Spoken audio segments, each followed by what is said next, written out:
इस एग्जांपल पे थे हम एरे के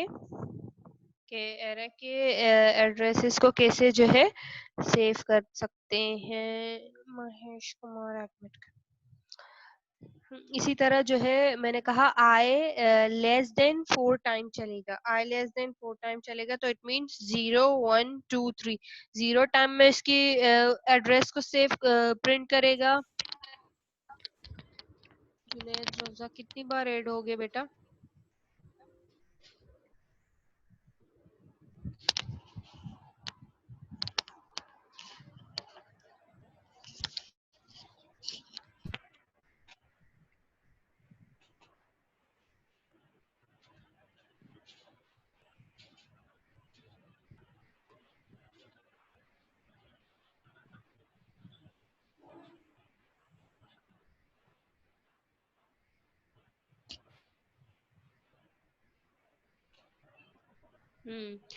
इसी तरह जो है वो 0 टाइम पे 0 इंडेक्स पे जो है एड्रेस होगा उसे प्रिंट करेगा, फिर 1 टाइम पे जो एड्रेस होगा उसे 2 पे 3 पे, इसी तरह 4 साइजेस लेकर उस चीज को प्रिंट करके जब ये वाला कंडीशन फॉल्स होगा, आई लेस देन 4 होगा, तो वो लूप से निकलकर एड्रेस ऑफ एरे एक्स, क्या कहा मैंने कि एक्स का जो एड्रेस है वो प्रिंट करो।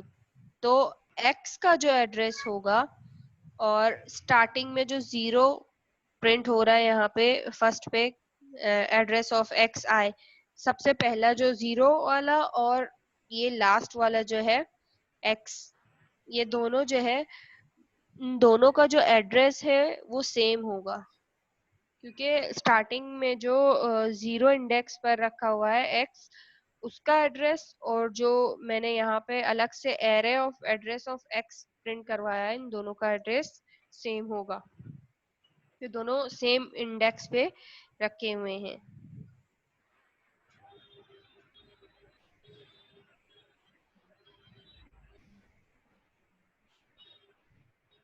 यहाँ पे जो है इस बात को क्लियर किया गया है कि फर्स्ट इंडेक्स जो 0 इंडेक्स है और जो लास्ट में मैंने कहा है कि array address of array x, initial में जो एक्स का जो एड्रेस होगा वो और x0 में जो एड्रेस होगा, दोनों का एड्रेस क्या होगा?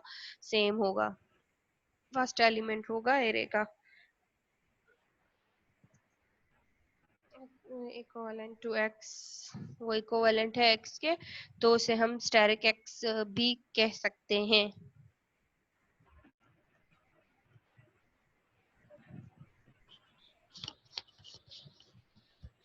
अली नवाज आपकी क्लास का है या नहीं, मुझे बता दो। कॉल बाय रेफरेंस का मैंने फंक्शन में एक एग्जांपल करवाया था जिसमें मैंने पॉइंटर्स यूज किए थे, अगर आप लोगों को याद हो। यहाँ पे भी एक सिंपल सा एग्जांपल है, बिल्कुल सेम उसी से रिलेटेड ही है कि हम फंक्शंस कॉल बाय रेफरेंस कैसे यूज कर सकते हैं पॉइंटर्स को लेते हुए, और कॉल बाय रेफरेंस जो है यूज होगा ही पॉइंटर्स के साथ।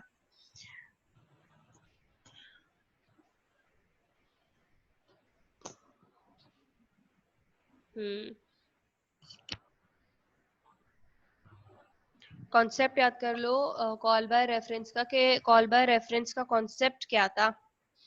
कॉल बाय रेफरेंस का कॉन्सेप्ट यही था कि जो हम ओरिजिनल वैल्यू किसी भी वेरिएबल को दे रहे थे,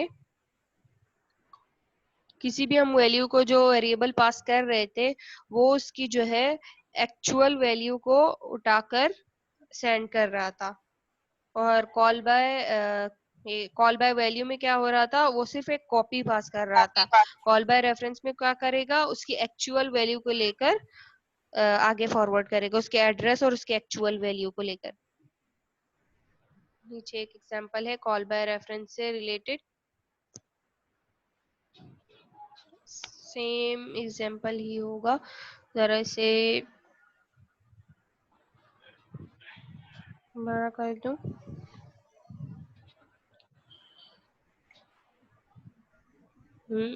इंट मेन से जो है प्रोग्राम स्टार्ट होता है। यहाँ पर मैंने कहा int static p means p जो है मेरा पॉइंटर है, i की वैल्यू है 10, फिर मैंने इसे कहा कि p is equivalent to address of i, p जो है i के एड्रेस के इक्वल है। फिर मैंने यहाँ पे क्या प्रिंट किया, स्टैरिक p। तो यहाँ पे मैंने वैल्यू क्या दी है i को 10। तो यहाँ पे जब मैंने उसे इक्विवेलेंट किया इसके एड्रेस के, तो जो वैल्यू उसमें i में है वही वैल्यू इसके पास सेव हुआ और उसने यहाँ पे 10 प्रिंट कर दिया। अब इसके बाद जब वो क्या कहते हैं फंक्शन की तरफ आएगा, फंक्शन की कॉल की तरफ, उसके बाद जब वो फंक्शन के कॉल की तरफ आएगा तो फंक्शन का नाम हमने यहाँ पे add1 रखा है और यहाँ पे हमने p जो है पास कर दिया। यहाँ पे हमने p पास कर दिया, मींस p में जो वैल्यू है, p में क्या वैल्यू है 10। फंक्शन कॉल, जैसे ही फंक्शन कॉल के स्टेटमेंट पे आएगा क्या होगा, उस फंक्शन की तरफ जाएगा कि उस फंक्शन में क्या परफॉर्म हो रहा है, फंक्शन की डेफिनेशन क्या है। तो फंक्शन void add1, ये फंक्शन डिक्लेरेशन है add1 और इससे पैरामीटर पास किया है इंटीजर ptr के नाम से। और मैंने कहा कि इंटीजर ptr प्लस प्लस हो रहा है यहाँ पे, इट मींस जो भी वैल्यू है यहाँ पे p में वो यहाँ आकर उसमें add1 हो रहा है। 10 प्लस 1 यहाँ पे क्या हो जाएगा 11 हो जाएगा। 11 होने के बाद इस p को यहाँ पे प्रिंट करवाया है printf%d स्टैरिक p। तो जो वैल्यू ऊपर फंक्शन ने क्या किया, उसमें सिर्फ add1 कर दिया। add1 करने के बाद यहाँ पे जो वैल्यू है 10 प्रिंट हो जाएगा, 11 प्रिंट हो जाएगा। Call by reference using pointers. आज का लेक्चर जो है यही तक था। आई होप आप लोगों को बात समझ आ गई होगी।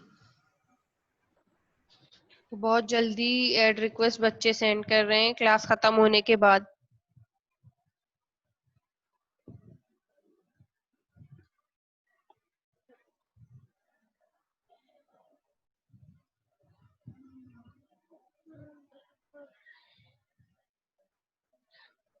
चैट ओपन कर दिया है, जरा मुझे बताओ कि क्या मसला है। सबूर क्या कह रहे थे आप?